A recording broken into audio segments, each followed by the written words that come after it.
네, 심킬TV 심동환입니다.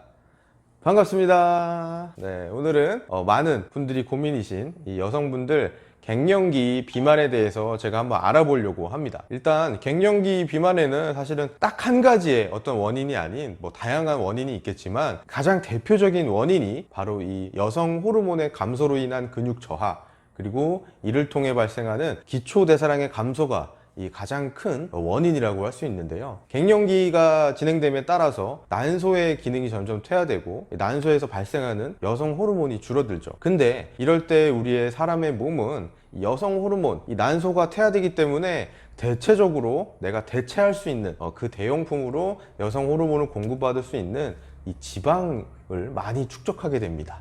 즉, 그러니까 난소에서도 여성 호르몬이 나오고 지방에서도 여성 호르몬이 나오는데 난소의 기능이 퇴화되기 때문에 지방의 양을 좀 더 많이 우리가 보유하려고 하는 것이죠. 그래서 대표적인 갱년기 비만의 특징이라고 하면 주로 이 상체, 복부나 옆구리, 팔뚝, 등, 어깨 이런 상체 비만이 가장 어떤 보편적인 이 갱년기 비만이라고 할 수 있습니다. 왜 상체에 많이 찌냐라고 하면 20, 30대 여성분들은 주로 이 임신을 하고 이런 목적이나 우리 생체 그 자손을 낳기 위한 그런 게 있다고 해요. 그렇기 때문에 엉덩이나 하체 쪽에 많이 이 지방이 저장되는 반면에 갱년기가 지나고 우리는 임신과 출산 이런 활동에서 해방된 난소가 즉 퇴화되기 시작한 부분부터는 상체 쪽에 많이 지방이 저장이 된다고 합니다. 그런데 이게 조금 문제가 있어요. 왜냐하면 복부 비만은 우리가 그냥 건강 상식적으로, 제가 의사는 아니지만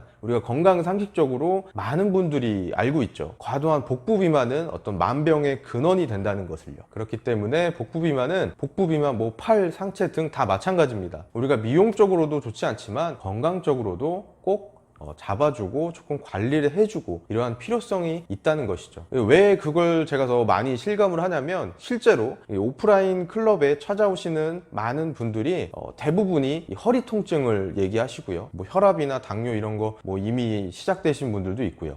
왜냐면 상체가 예전에 비해서 많이 찌기 때문에 당연하게도 또 허리에 통증이 올 수밖에 없는 것이죠. 그래서 이런 어떤 분들을 보면 저도 이 갱년기 비만에 대해서 공부를 많이 하고 그에 대한 해결책을 제시해드리고 하려는 노력과 공부를 많이 하고 있습니다. 네, 다시 본론으로 돌아가서요. 갱년기 비만을 해결하기 위한 꿀팁을 이제 드릴 건데, 첫 번째로 이 오시는 분들, 오프라인 뉴트리션 클럽에 오시는 분들은 저는 식단 일기장을 매일매일 꼭 받고 있습니다. 이분들의 식단 일기장을 보면요, 거의 대부분 아침을 거르시거나 혹은 아침을 굶고 빵이나 견과류 혹은 과일 이런 것들로 대체해서 드시는 분들이 많이 계세요. 네, 이런 부분들의 특징은 뭐냐면 거의 100% 탄수화물로 구성되어 있다는 점이죠. 이렇게 탄수화물로 구성되어 있는 것은 사실은 아침 시간에 내가 많은 영양을 섭취하기가 어렵고, 또한 아침을 거르는 경우도 마찬가지로 몸에 좋지가 않습니다. 그 이유는 우리 몸의 신체 리듬, 신체 시계가 있어서 저녁보다는 아침에 더 좋은 에너지를 많이 흡수하고 이 영양을 바탕으로 활동을 하게 되고 저녁에는 많이 저장을 하게 된다고 합니다. 근데 아침을 거르게 되면 대표적으로 안 좋은 점이 오후 시간이나 혹은 저녁 시간에 이 폭식 타임으로 이어진다는 경우가 좀 많이 안 좋죠. 그러니까 단순하게 아침만 거르고 한 끼니 내가 안 먹었다, 난 오늘 다이어트가 되겠다라는 게 아니라 그 대신에 더 내 몸에 저장할 수 있는 확률이 높은 오후나 저녁 시간에 폭식으로 이어지기 때문에 아침을 꼭 드셔야 된다는 점이고, 두 번째로 아침에 탄수화물만 먹는 것이 아니라 단백질과 식이섬유가 꼭 포함된, 그러니까 단백질은 일반 식품으로 예를 들면 가장 쉽게 생각할 수 있는 게 닭가슴살 같은 거죠. 그리고 식이섬유는 풀, 채소 이런 풀떼기들에 많이 있는 것이 바로 식이섬유. 그래서 단백질은 내 몸에 이 근육이 계속적으로 저하되기 때문에 근육 생성과 세포의 재생과 그런 것들을 위해서 꼭 필요하고, 식이섬유도 우리 장 건강과 배변 활동을 위해서 꼭 필요하기 때문에 아침에 꼭 이러한 영양소들을 섭취해 주시는 게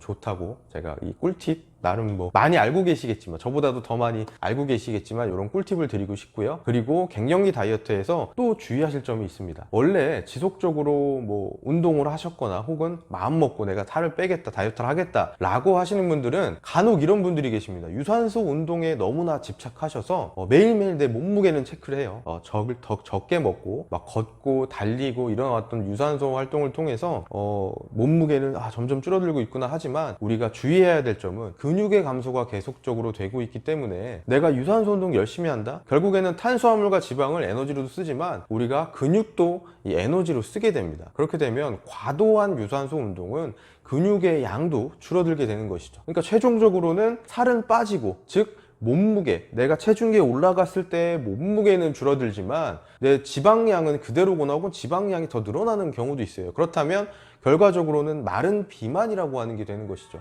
몸무게는 낮지만 지방은 많이 갖고 있는 이 마른 비만으로 우리가 되게 되면 결과적으로는 더 살을 빼는 게 더 많이 어렵습니다. 그렇기 때문에 꼭 체중에 너무 집착하지 마시고요. 내가 옷을 입거나 했을 때 변화하는 내 사이즈 변화나 혹은 인바디의 이 지방량의 변화, 이런 것들에 대해서 더 이렇게 신경을 써주시고 하시는 게 더 좋으실 거라고 제가 말씀드리고 싶습니다. 이렇게 해서 갱년기에 어떤 내가 조심해야 될 그리고 갱년기 비만에 대해서 제가 간단하게 알아봤고요. 저는 지금 허벌라이프 뉴트리션 코치, 즉 허벌라이프 제품을 구매를 원하시고 구매를 하신 분들에 대해서 제가 많은 정보를 드리고 이 제품을 올바르게 사용하고 뭐 감량과 그리고 건강, 다이어트 이런 쪽으로 제가 많이 도움을 드리고 있는 전문 코치고요. 허벌라이프 제품 중에서 이 갱년기 다이어트에 도움이 된다라고 하는 제품들은 많이 여러 가지 있습니다. 뭐 기본적인 우리 쉐이크 식사부터 뭐 식이섬유 제품, 유산균 제품, 그리고 헬시우먼 에스트로진, 뭐 백수호가 포함되어 있는, 그리고 감마리놀레산 등등 많은 제품들이 있는데요. 그 제품들을 제가 여기서 하나씩 꺼내서 이건 어떻고요, 또 꺼내서 이건 어떻고요, 이렇게 하면 너무 제가 뭔가 이 뭐 약을 팔고 장사를 하고 이런 느낌이 많이 날 것 같아서, 그 부분은 혹시